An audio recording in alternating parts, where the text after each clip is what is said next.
The December night was quiet in the Colorado Rockies until the phone rang at 12:14 a.m. inside his modest farmhouse. Jack Harrison, a weathered welder who had spent most of his life working with his hands, jolted awake.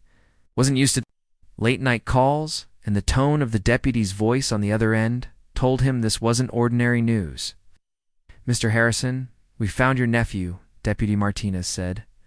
Jack's heart stopped for a moment. His 5-year-old nephew, Daniel, had been missing for 3 long days, while his troubled mother, Melissa, insisted he was staying with friends. But now the truth came crashing. Daniel had been discovered, wandering deep in the Rocky Mountains. Cold and silent, barely clinging to warmth. Jack didn't hesitate.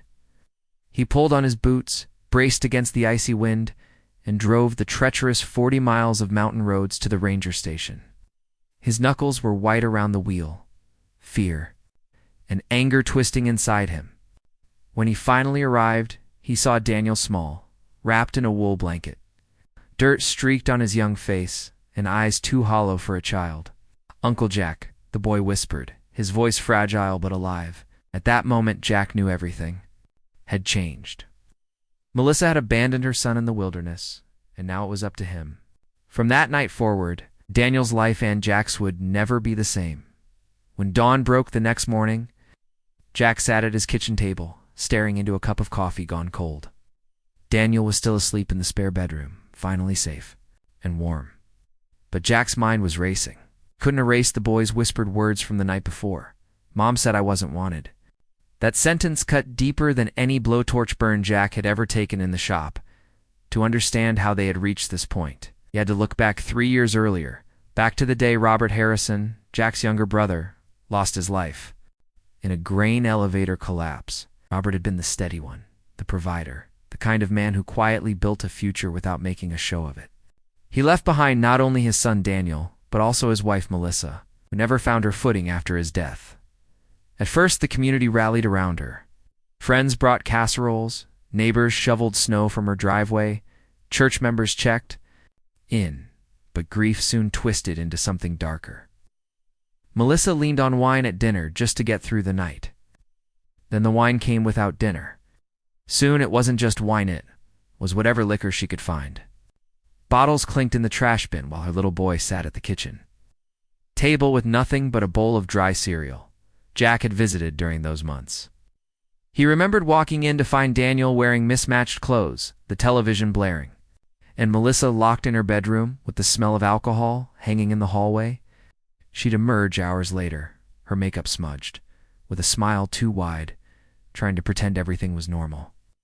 But Jack could see the cracks. And then there were the men, drifters, strangers who showed up at odd hours, their pickup trucks parked out front, their voices too loud. Melissa clung to them like life rafts, searching for comfort in all the wrong places. But every new man meant less attention for Daniel. Some nights Jack would get a call from the boy himself, whispering into the phone, "Uncle Jack, can I come?" Over, and Jack would drive the 10 miles to pick him up, no matter how late. Still, nobody believed Melissa could truly abandon her son. Neighbors whispered, "Sure," but they thought it was just gossip. People excused her. "She's grieving," they said. "She'll find her way again." Even Jack wanted to believe that. For all, she was Robert's wife. But deep down, he knew something terrible was coming. He'd seen the glassy look in her eyes, the way she pushed Daniel aside when he tugged at her sleeve, begging for attention. The night Daniel disappeared into the mountains proved Jack right. Melissa had gone too far. She didn't just neglect her child. She drove him 8 miles up a logging road in the dead of winter and left him to fend for himself. In her twisted mind, maybe she thought someone would find him. Maybe she thought Jack would step in like he always had. But the truth was simple and brutal. She walked away that morning. As Jack sat in his farmhouse kitchen, the cold December sun cutting across the table, he made a silent vow. Melissa had failed her son. Robert was gone. That left only him. From that point on, Daniel wasn't just his nephew. He was his responsibility, his boy. The one soul left of his brother's legacy. What Jack didn't yet know, as he poured a fresh cup of coffee and listened to the sound of Daniel's soft breathing down the hall, was that Robert had prepared For this possibility, in secret, Robert had saved and invested every extra dollar he earned. He had built a trust fund, nearly $1 million in life insurance and savings that would one day belong to Daniel. It was locked away until the boy turned 21, safe from Melissa's reach. But once she discovered it, that money would become her obsession. For now, though, none of that mattered. What mattered was the small boy asleep in the next room, finally safe. Jack looked out at the snow-covered Rockies and whispered to himself, "You're mine now, kiddo. I don't give people up." 2 weeks after Daniel was rescued from the mountains, Jack found himself sitting in the corner office of Thomas Brennan, the family lawyer who had handled Robert's estate years earlier. Outside, snow fell in thick sheets across the Colorado town square, muffling the world in white silence. The office smelled of old books and polished oak furniture. It's the kind of place where serious conversations happened. Tom adjusted his glasses and spread out a stack of documents across the desk. "Jack, there's something you need to understand." He began in a steady, deliberate voice. "Your brother wasn't just a good man. He was a careful man. Robert planned for Daniel's future in ways most folks wouldn't imagine." Jack leaned forward, his rough hands folded on the table. "What are you saying?" Tom tapped the papers. "Robert set up a trust fund for his boy, between his savings, investments, and the life insurance policy from the grain elevator company. We're talking close to $800,000. By the time Daniel turns 21, it'll be well over $1 million. For a moment, Jack couldn't speak. His brother had always been practical, always tucking money away, but this was far more than he'd ever guessed. $1 million, he whispered, almost to himself.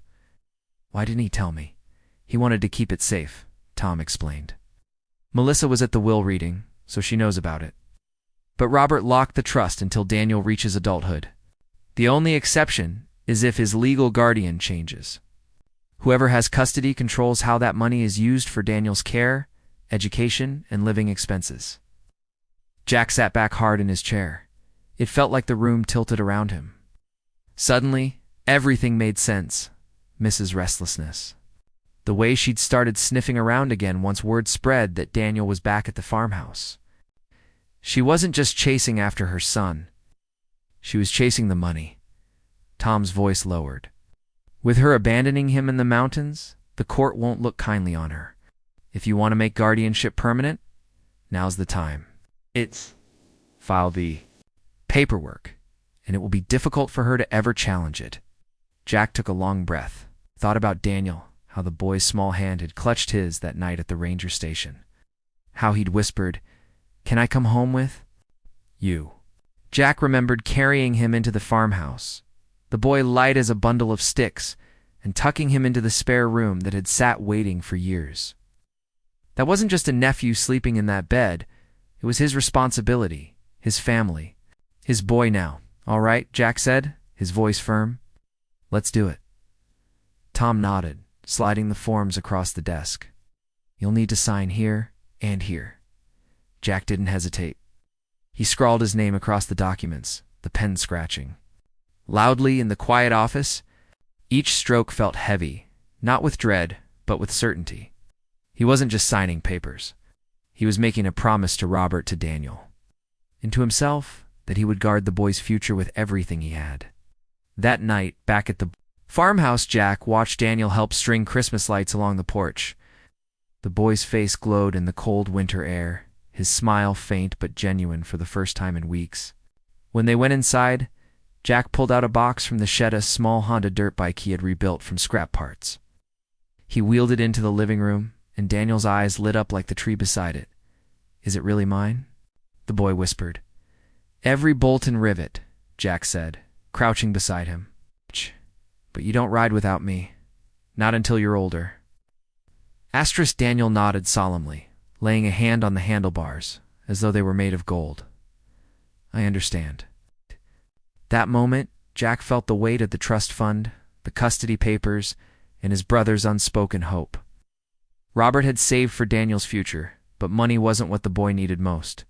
What he needed was a safe home, a steady hand, and someone who would never walk away. Jack poured himself a final cup of coffee that night and stood by the window, looking out at the snow-covered Rockies. Out. The mountains were dark and silent, but steady, the way he intended to be for Daniel. Melissa might come back someday, driven by greed, but Jack was ready. He had the law on his side, a boy to protect, and a promise to keep. The papers were signed, the guardianship was official. And life in Jack Harrison's farmhouse, mornings started early.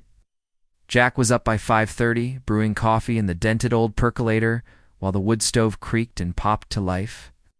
By 7, Daniel padded into the kitchen in his socks, his hair sticking out every which way. Jack would slide a plate of eggs and toast across the table and say, "Eat up, kiddo. We've got a day ahead of us." Sometimes it was pancakes on Saturdays, with maple syrup that Jack bought from a farmer down the road. It wasn't much, but to a boy who had grown used to neglect, it felt like a feast. The farmhouse itself became more than just shelter. It was a place Daniel could finally belong. His room, once a spare guest room, was transformed with model airplanes, dirt bike magazines, and school books stacked neatly on the desk Jack had built for him. Every night the boy fell asleep in clean sheets, the wind from the Rockies whistling. Outside, but never reaching him inside the sturdy old walls, Jack taught Daniel the value of work. It's not by lectures, but by example.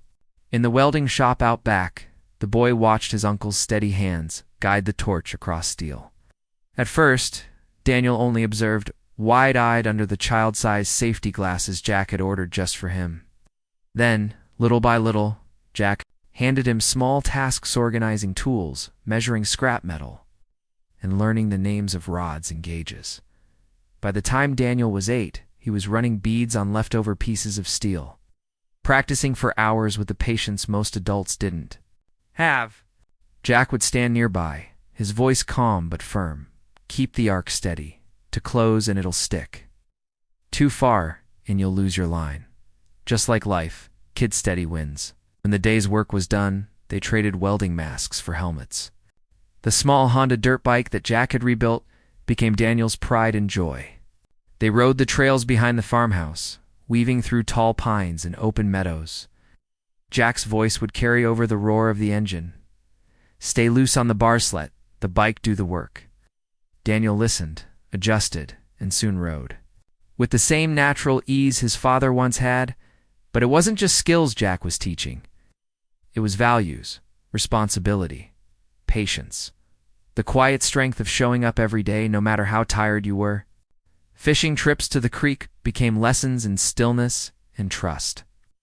Daniel would sit with his line in the water, his small face set in concentration. Jack would point to the ripples and say, "You see that? Sometimes the best results come when you wait, don't rush. Let the moment come to you." The boy absorbed it all. He grew taller, stronger, with a quiet seriousness that reminded Jack of Robert. He made good grades without being pushed, and he helped around the shop without being asked. While other teenagers grew restless, Daniel seemed content in the rhythms of farm and shop life. Some folks in town whispered that he was a loner, but Jack knew better. The boy had been hurt once, abandoned by the one person who should have loved him most. Trust didn't come easy, and that was all right. At night, when the work was done and the dishes were put away, Jack and Daniel would sit on the farmhouse porch, the Rockies silhouetted against the setting sun. Sometimes they talked, sometimes they didn't, but the silence between them was comfortable, steady like family. Years passed in this way, each season bringing its own routines. Winters meant snow shovels and evenings by the fire. Springs meant muddy boots and planting in the small garden out back. Summers meant long dirt bike rides and fresh trout from the creek.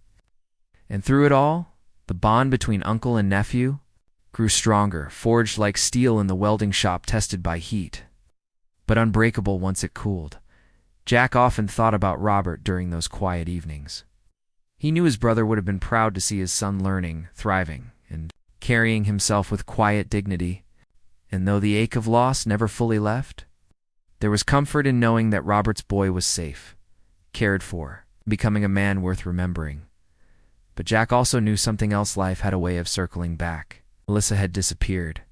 For now, but deep down, he suspected she wasn't gone forever. And when she returned, it wouldn't be for love. It would be for the money. For now, though, Jack pushed the thought aside, sitting on the porch with Daniel, listening to the steady of crickets in the fields. He allowed himself a rare smile. They'd built a life together, brick by brick, beam by beam. And no matter what storms might come, this farmhouse and this bond were strong enough to stand against them. 10 years passed in what felt like the turn of a season. Daniel was no longer the frail little boy Jack had carried out of the Ranger station. At 15, he stood nearly eye to eye with his uncle, his shoulders broad from years of farm work and shop projects, his hands steady with the torch. The boy had grown into a young man Robert would have been proud of, quiet, hardworking, and fiercely loyal. Life had found its rhythm. The farmhouse hummed with the comfort of routine: school in the mornings, work in the shop after, dirt bikes on weekends, and fishing trips when the weather allowed. For Jack, it was as close to peace as he'd known in years. For Daniel, it was home. But peace, as Jack knew all too well, was a way of being interrupted. It happened on a bright afternoon in late spring. Jack was in the welding shop, showing Daniel how to grind down a rough weld on a gate for a neighbor. Sparks flew in neat arcs, the smell of hot steel hanging in the air. That's when Jack caught a flicker of movement in the corner of the shop window. A white SUV, spotless and shining, rolled up the gravel driveway. It didn't belong. It's too polished, too clean for these back roads. Jack's stomach tightened even before the driver's door opened, and then she stepped out. Melissa. She looked nothing like the broken woman who had stumbled through the years after Robert's death. Her blonde hair was styled perfectly, her makeup flawless. She wore a cream-colored dress that probably cost more than Jack made in a month, and jewelry that caught the afternoon sun like fire. She paused by the car door, checking her reflection in the tinted glass, before making her way toward the farmhouse, as if she had never left. Daniel hadn't noticed yet. The grinder's roar drowned out the sound. Jack laid a hand on his nephew's shoulder, cutting the machine off. "Stay here," he said quietly. Daniel looked up, confused, but obeyed. Jack stepped out of the shop, boots crunching against gravel. Melissa turned at the sound, her heels clicking against the driveway. For a moment, their eyes locked, hers cool and calculating, as steady and hard as the steel he worked with. "Hello, Jack," she said, her voice light, almost rehearsed. "Melissa," he replied flatly. "You look well. Colorado air must agree with you." She smiled, but it didn't reach her eyes. Jack didn't bother with pleasantries. "What do you want?" She gave a little laugh, a sound that was more performance than joy. "I came to see my son." Jack's jaw tightened. "You stopped being his mother the night you left him in the mountains?" Melissa flinched, but only for a second. She smoothed her dress with manicured fingers, regaining composure. "That was a mistake. I was grieving, lost. People make poor choices when they're hurting. A mistake." Jack's voice was low, controlled. "You drove a 5-year-old boy 8 miles up a logging road in December and left him there. That wasn't grief. That was abandonment." Her smile faltered, then shifted into something sharper. "I always knew you'd take care of him. I trusted you, Jack, but he's my son, and now I want him back." "No," Jack said firmly. "You don't get to show up in fancy clothes and pretend the last 10 years didn't happen." Melissa stepped closer, her eyes gleaming with that familiar look Jack remembered all too well. Not love, not remorse, but possession. "He deserves opportunities you can't give him. Education, travel, connections, money opens doors, Jack. You can't. Weld him a future." Asterisk. Jack almost laughed, but there was no humor in it. "Don't you dare pretend to know what Robert wanted for his boy. If Robert were here, he'd tell you the same thing I am. Get back in that car and leave." Behind them, the shop door creaked. Open. Daniel stepped out, wiping his hands on his work jeans, safety glasses pushed up on his forehead. He froze at the sight of the woman standing in the driveway. His mother? For a heartbeat, time seemed to hold still. Then Melissa's voice softened, dripping with false warmth. "Daniel," she whispered, "look at you. So grown up. I've missed you, sweetheart." Daniel studied her the way he studied a weld for cracks, quiet, careful, and unflinching. Finally, he spoke. "Have you? Because you never called? You never wrote? You never came? Melissa blinked, clearly unprepared for the steady calm in his voice. It was complicated, but I'm here now. Daniel shook his head. Why now? Why not 5 years ago? Why not ever? Her smile wavered. She glanced at Jack, then back at her son. I needed time to become the mother you deserve. Daniel's gaze hardened. I've already got someone who never gave up on me. With that, he turned and walked back into the shop, the door clicking shut behind him. Melissa stood frozen in the driveway, her perfect facade cracking at the edges. Jack watched her carefully. He knew this wasn't over. Her eyes told the truth. This wasn't about love. It was about control. It's about money, and about the trust fund Robert had left behind. And for the first time in a decade, Jack felt the cold weight settle in his chest again. It started small, the way these things always do. Over coffee cups and pie plates in Murphy's Diner, the kind of place where gossip got passed around as easily as the salt shaker. Jack walked in one morning to order his usual black coffee, and before he even slid onto the stool, he heard his name. That boy's always out there in that welding shop. Mrs. Patterson muttered to the waitress, her voice carrying across the counter. Dangerous machines, torches, all kinds of things a teenager shouldn't be around. Jack's jaw tightened. Daniel had been learning welding for years under his close supervision. Never without the right gear, never without care. But to someone who didn't know better, the image of a 15-year-old around sparks and steel could sound reckless. Betty, the waitress, poured coffee and tried to soothe the gossip. He seems like a good kid. Strata student, never any trouble, Mrs. Patterson sniffed. That's not the point. It's the environment. And I heard Jack's been drinking again. You know how that goes. Jack turned then, his voice steady but sharp enough to cut through the chatter. I haven't had a drink in 6 months, Mrs. Patterson. And if you're worried about Daniel, you can come talk to me directly. Don't spread rumors you don't understand. He set a few bills on the counter and walked out, his breakfast untouched. In the cab of his pickup, Jack sat with the engine idling. Staring at the frost on the windshield, Mrs. Patterson wasn't cruel. She was just repeating what she'd been fed. Someone had planted that seed, and Jack knew exactly who. 3 days later, the gossip turned official. Daniel came home from school, backpack slung over one shoulder, a puzzled look on his face. Mr. Peterson, the school counselor, wants to see you tomorrow morning, he said. Jack frowned. What about? He asked me a bunch of questions today. If I felt safe at home, if I had enough food, if I ever got hurt in the shop. Daniel shook his head, frustrated. I told him the truth, that everything's fine. But it felt like he didn't believe me. The next morning, Jack sat across from Counselor Peterson in a small office lined with motivational posters. Peterson cleared his throat, shuffling papers nervously. We've received some concerns about Daniel's welfare, he began. What? Kind of concerns? Jack asked. Nothing specific. Just questions about supervision, about whether he's exposed to unsafe work conditions. And, well, there were whispers about substance abuse. Jack leaned forward, his voice low but firm. Daniel's grades are excellent. He hasn't missed a day of school. He's healthy, well-fed, and cared for. I don't drink. What exactly are you worried about, Mr. Peterson? The counselor hesitated. Sometimes kids hide problems too. Protect adults they care about. I just need to make sure there's nothing being overlooked. Jack bit back his anger. This wasn't Peterson's fault. He was doing his job. But the trap was clear. Melissa was laying groundwork, drip by drip, rumor by rumor, hoping the picture would form into something ugly. On the drive home, Jack's phone rang.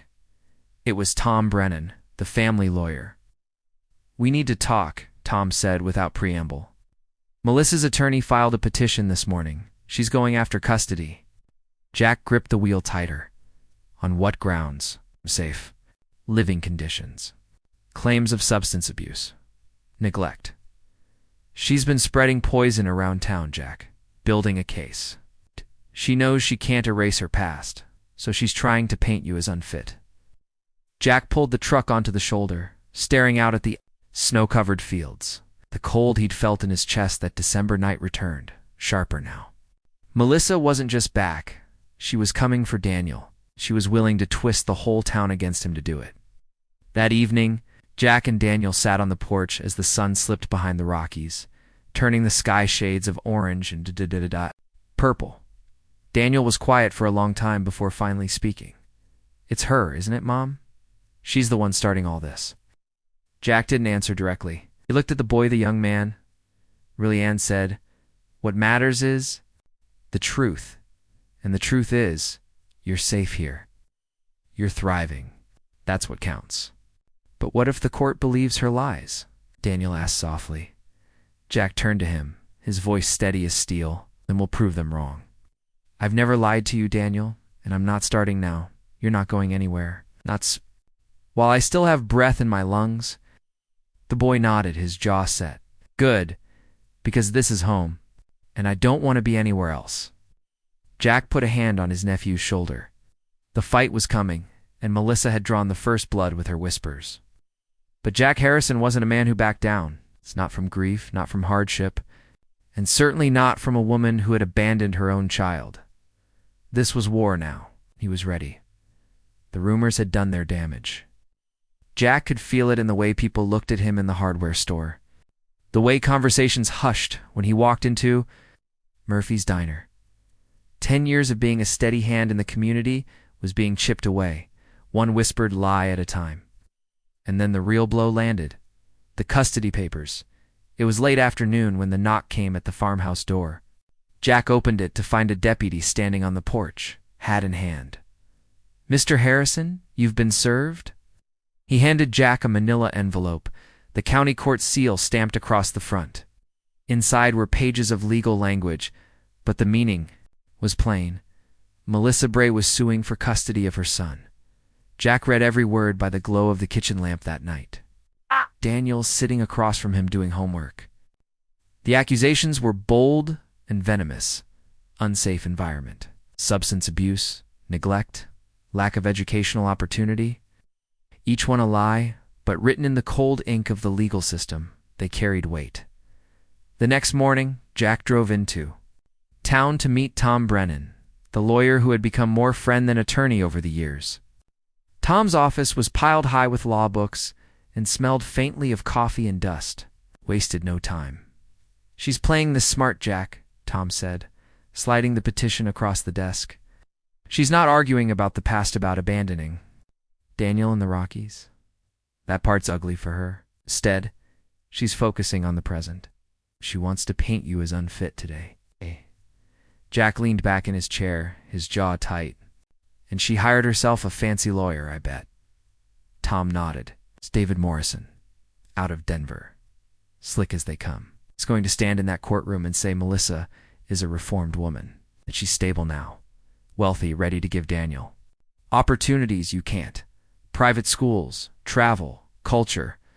He'll use the biology argument, that no matter what happened before, she's his mother, and blood should count for something." Jack's hands curled into fists. Blood. Didn't mean much to her when she left a 5-year-old alone in the snow. "That's our strongest argument," Tom agreed. "Abandonment, 10 years of silence. Not a phone call, not a birthday card. You've been the only parent in this boy's life. The court has to weigh what's in Daniel's best interest, and his record speaks for itself. Straight A's. Perfect. Attendance. Clean bill of health. He's thriving with you." Jack rubbed a hand across his face. "And Daniel, will he have to get dragged into this mess?" Tom hesitated. "At 15, the court will take his wishes seriously. The judge may want to hear directly from him. It can help us, but it'll be hard on the boy." That evening, Jack sat on the porch with Daniel, the sky painted in streaks of gold and purple. He told him the truth, straight and plain, the way he always had. "Your mom's filed for custody. We'll have to go to court."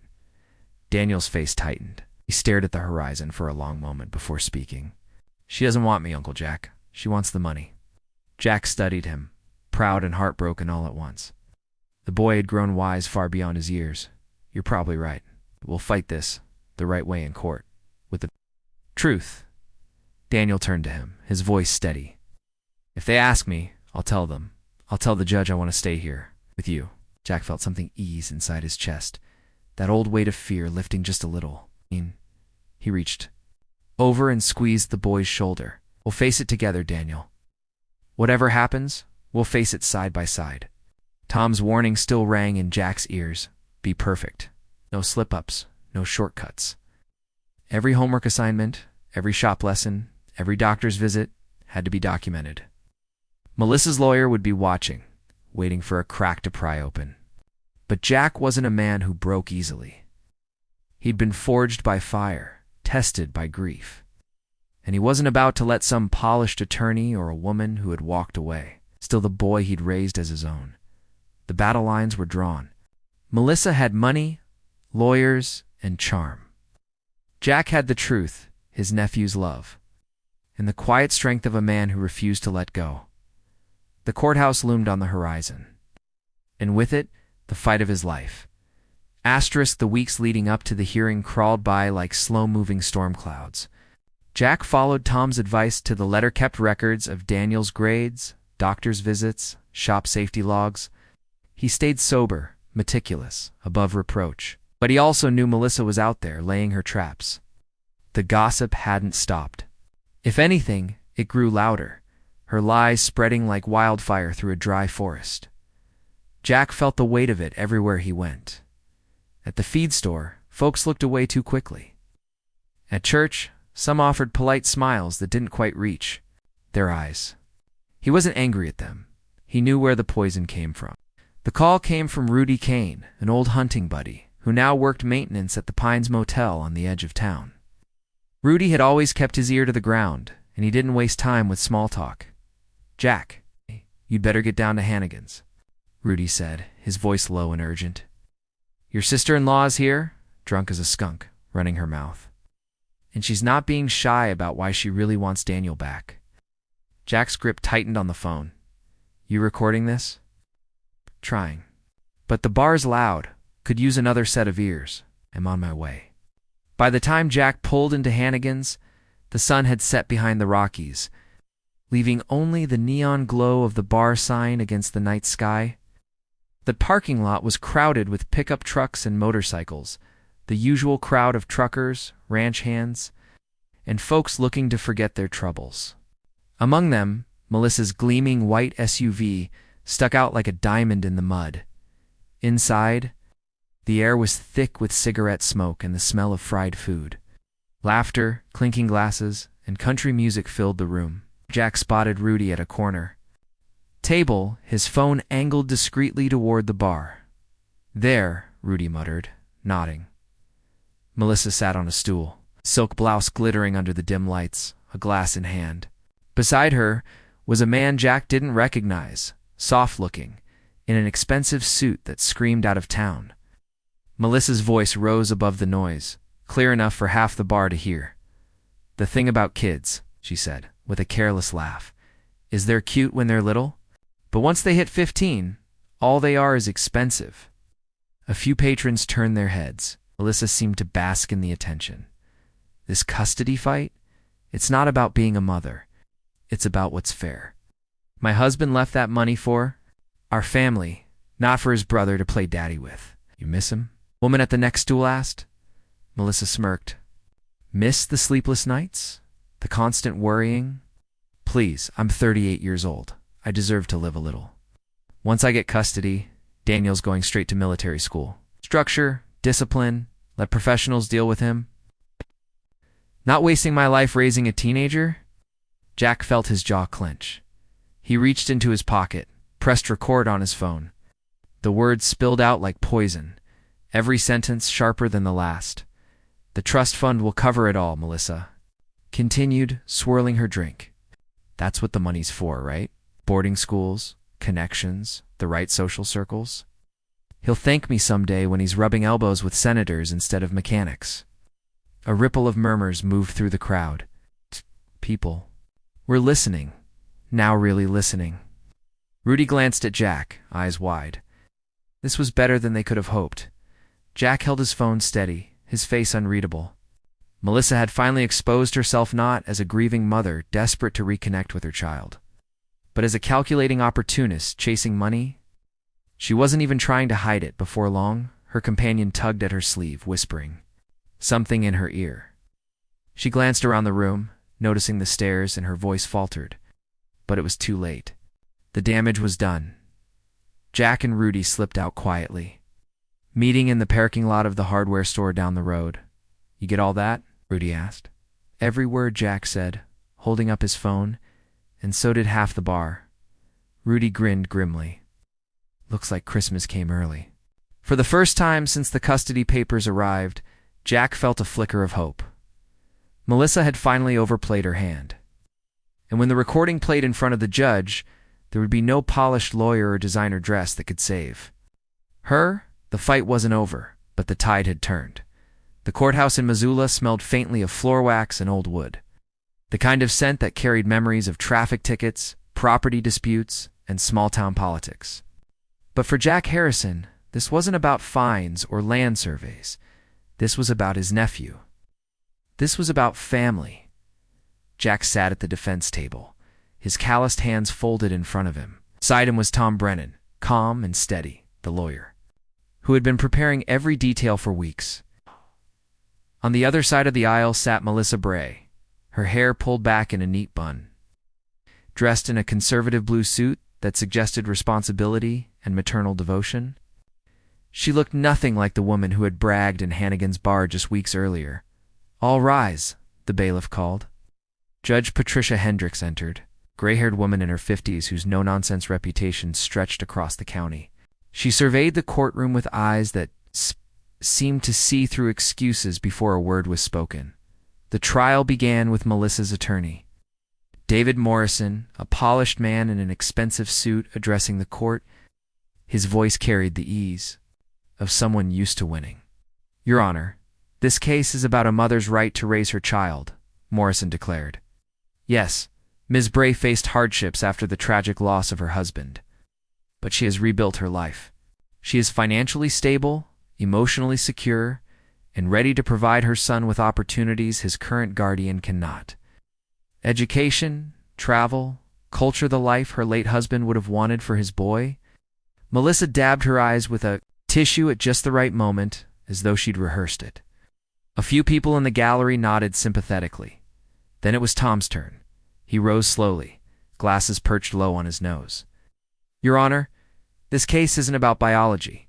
It isn't about who has the bigger bank account. It's about what's best for the child. And the facts are clear. 10 years ago, Ms. Bray abandoned her 5-year-old son in the mountains in the middle of winter. She vanished. No phone calls, no birthday cards, no visits. For a decade, she played no part in his life. Meanwhile, my client, Jack Harrison, has raised that boy, fed him, clothed him, taught him, loved him. Today, Daniel is thriving in school, in health, and in life. This case is not about reclaiming lost time. It's about protecting a young man from being used as a tool for financial gain." A murmur rippled through the room. Melissa was called to the stand first. Under Morrison's gentle guidance, she told her story. The grief after Robert's death, the poor choices she made, her years of recovery. Her voice broke at all the right places. "I just want my son back," she said tearfully. Tom rose for cross-examination, his voice even.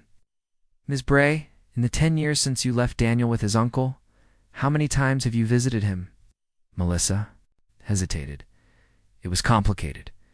"Please answer the question." "And how many phone calls or letters in that time?" I wasn't ready. 0 calls, 0 letters, correct?" Melissa shifted in her seat, her composure cracking. Tom pressed on. 10 years ago, police records show your son was found alone in the mountains, suffering from hypothermia. Is it true you drove him there and left him?" "I was having a breakdown, yes or no, Ms. Bray?" "Yes." The courtroom was silent except for the scratching of the court reporter's keys. Then it was Jack's turn. He spoke simply, without theatrics, describing the years he'd spent raising Daniel, teaching him welding, helping with homework, fishing by the creek. "I never planned to be a parent," he admitted. "But when Daniel needed someone, I stepped up, and I've never regretted it a single day." Finally, the judge called Daniel to testify. At 15, his voice was steady, his gaze direct. "I want to stay with my uncle," he said. "He's never lied to me. He's never made me feel unwanted. He's been my family. What about your mother's promise of education and travel? The judge asked gently. Daniel shook his head. I don't need private schools or trips overseas. I've got everything I need. A home, a future, someone who cares about me, not about money. Then Tom produced the recording from Hannigan's. Morrison objected, but Judge Hendricks allowed it. The courtroom filled with Melissa's own voice, laughing about military school, bragging about the trust fund, dismissing motherhood as a burden. When it ended, the judge's face was carved from stone. Ms. Bray, would you like to explain? These statements? Melissa stammered. I was drunk, I didn't mean it, but the damage was done. The mask had slipped. Everyone in that courtroom had heard the truth. Judge Hendricks leaned forward, her voice firm. I will take a short recess. But I want to make one thing clear. This case is not headed in the direction Ms. Bray anticipated. Down, Jack exhaled for the first time in hours. The hardest part was nearly over. The gavel struck with one final time. The decision echoed across the hushed courtroom. Judge Hendricks's words were steady, decisive. Petition denied. Custody remains with Jack Harrison. Furthermore, a restraining order will be issued, preventing Ms. Bray from contacting the minor without court approval. This matter is also referred to the district attorney for review regarding possible abandonment charges. Melissa's face drained of color. She gathered her designer handbag and stormed past the benches, her heels clattering angrily against the polished floor. Her attorney followed in silence, already fumbling with his phone. Not once did she glance back at the boy she had claimed. To fight for, Jack remained seated for a moment, letting the weight of it sink in. Beside him, Daniel released a long, shaky breath. The boy had held himself together with remarkable composure throughout the ordeal. But now, with the verdict secure, his shoulders finally relaxed. Jack laid a firm hand on his nephew's back. It's over, he whispered. You're home. For good. As they stepped out onto the courthouse steps, the Montana sun broke through a patch of gray clouds. Tom Brennan joined them. She won't try again, Jack. Between the restraining order and the recording, her case is finished. Daniel's gaze lingered on the courthouse doors, where his mother had disappeared moments before. She never even looked at me, he said softly. Jack gave his shoulder a gentle squeeze. That's on her son, not on you. The drive back to the farmhouse was quiet, but it was the kind of silence filled with relief rather than fear. The Rockies stood tall in the distance, the same mountains where Daniel's story had nearly ended a decade earlier. Now, they felt like guardians immovable, unshakable, eternal. That evening, Jack and Daniel sat on the tailgate of the old pickup truck, watching the sun melt into the horizon. The air smelled of pine and fresh earth. For the first time in weeks, Jack allowed himself to breathe easy. Daniel skipped a stone toward the creek and turned to his uncle. You know what the strangest part was? What's that? When Mom was talking about all those opportunities, private schools, travel, rubbing elbows with powerful people, all I could think was, I already have everything I want. This place, the shop, the trails, you.